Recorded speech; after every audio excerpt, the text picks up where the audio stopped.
It will always be a part of your life, but you don't have to walk around saying, "Hi, I'm Susan and I have PTSD." You know what I mean? It's just like, it's not a label, right? But it's something that when you learn to manage and you take power over it, it no longer has power over you. So, Exactly. yeah.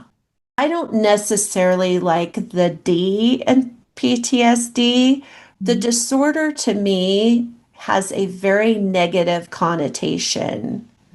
And so I always just say post trauma because then you don't feel like you're stuck, right? But it's something that when you learn to manage and you take power over it, it no longer has power over you. So, Exactly.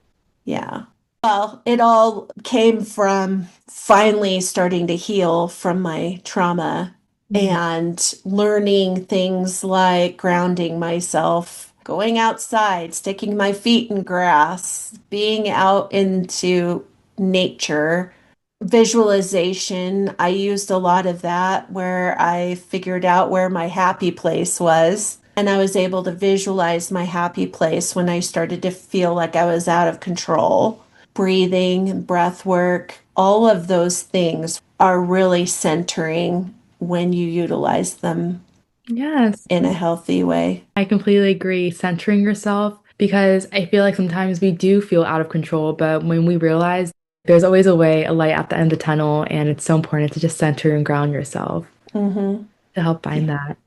Can you tell me about when you wrote your book and how that came about? Yeah. I got to a point in my life where I felt like I had all the tools that I needed in order to protect myself during the process of writing. So when I turned 50, I drew a line in the sand and I said, "This is the time. This is when I'm going to write my book."